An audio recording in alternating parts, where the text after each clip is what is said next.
In 1917, Soviet power replaced tzarist authorities in Russia, but didn't stop its aggressive objectives. Bolsheviks couldn't accept the independence of Azerbaijan. They didn't want to lose the country with its rich resources, especially Baku oil. Russian Empire Red prepared a plan of occupation of Azerbaijan. As usual, Armenians played an important role in this plan.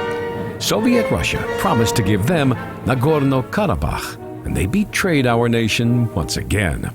They rebelled with the purpose to get historical Azerbaijani lands. The Azerbaijan army was sent to Karabakh to protect civilians and prevent genocide. For this reason, northern borders of the country were left without defense. Soviet Azerbaijan. On April 27, 1920, the 11th Army Unit of Soviet Russia crossed the borders of Azerbaijan. The purpose of this aggressive army was the occupation of all Azerbaijan.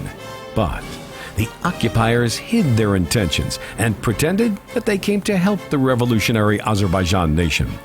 In accordance with this plan, they issued the parliament of the Azerbaijan Democratic Republic an ultimatum to surrender the government. To avoid the bloodshed, the parliament complied with this demand and handed over power to the Bolsheviks. The national government had to surrender on condition of the preservation of both the state of independence and national army of Azerbaijan. Soon, the whole of Azerbaijan was occupied. The Soviet power was established in Azerbaijan in 1920. Nariman Narimanov took active part in the process and was one of its leaders. When the Soviet power was established in Azerbaijan, Yerevan and Derbent were already lost.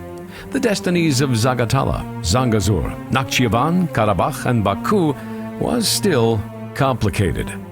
In 1921, enemies of the Azerbaijan nation, especially Armenians, achieved a decision on the accession of Nagorno-Karabakh to Armenia.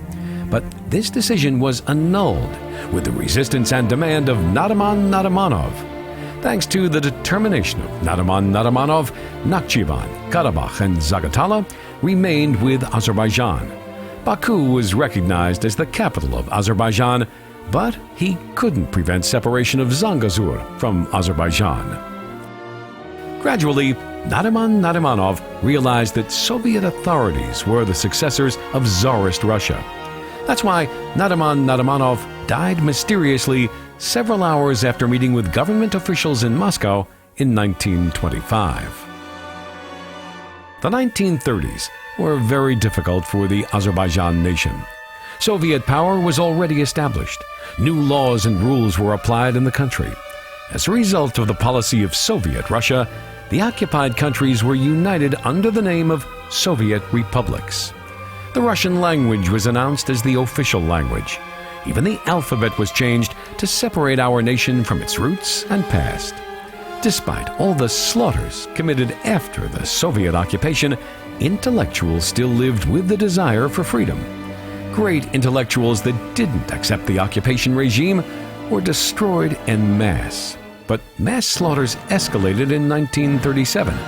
There wasn't a day that someone's relatives, friends, or neighbors were arrested with the brand of enemy of the people. The Soviet government tried to create the sense of fear, suspicion, horror, and succeeded. 29,000 innocent people were arrested and executed. Among the killed, poets and writers like Mikhail Mushfig, Tahi Shahbazi, Hussein Javid, Ahmad Javad, Yusuf Wazir Chaman Zamili, Salman Mumtaz, and others. Years passed. Those who subjected people to this tragedy were exposed. Many victims of unjust execution were exonerated posthumously. That is, they were declared innocent. Although these exonerations consoled their relatives, 1937 remained in the memory of people as the most tragic period in the history of Azerbaijan.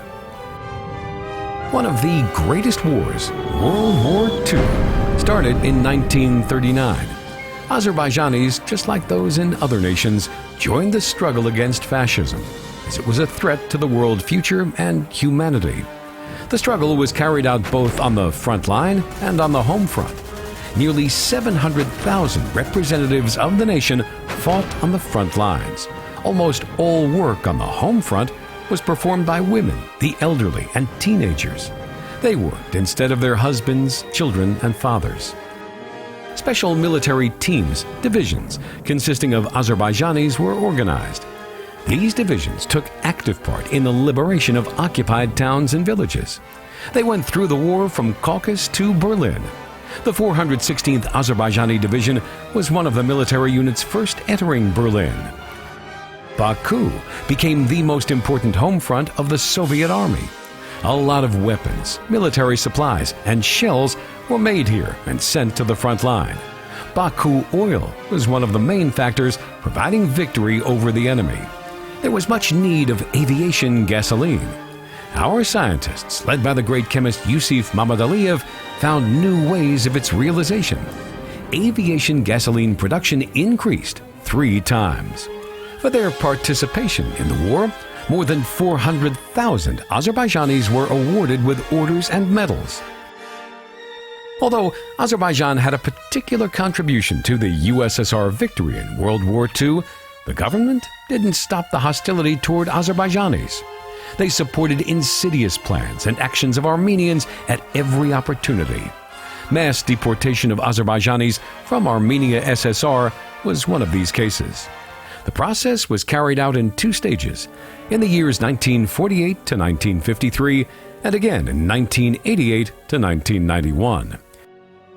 Growing hostility of the USSR government toward Azerbaijan took people to the streets in November 1988. Thus, movement against the arbitrariness of Armenians in Nagorno-Karabakh and tricks to annex Karabakh to Armenia escalated into the People's Movement for the Independence of Azerbaijan. Liberty Square became the center of these events. Hundreds of thousands of people gathered on Liberty Square.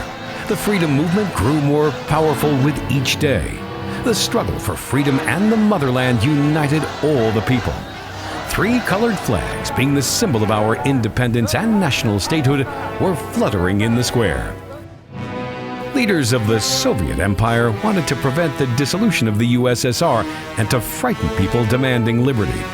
For this reason, they decided to turn the strongest center for the freedom movement, Baku City, into a bloody lake. In January 1990, a lot of army units were placed around Baku. The operation on the slaughter of the innocent people held on the night of January 19th through 20th, 1990, was organized by the USSR Ministry of Defense, Special Forces of the Ministry of Internal Affairs, and infiltration team of the USSR State Security Committee. But the Soviet Army could not destroy the spirit of freedom of our nation. By the decision of the Supreme Council of the Azerbaijan Republic on October 18, 1991, Azerbaijan left the USSR and declared independence. Thus, the independent statehood lost in 1920 was restored. Soon after, on December 25, 1991, the president of the USSR, Mikhail Gorbachev, resigned, and the USSR officially collapsed. Thus, a new era of the independence of Azerbaijan began.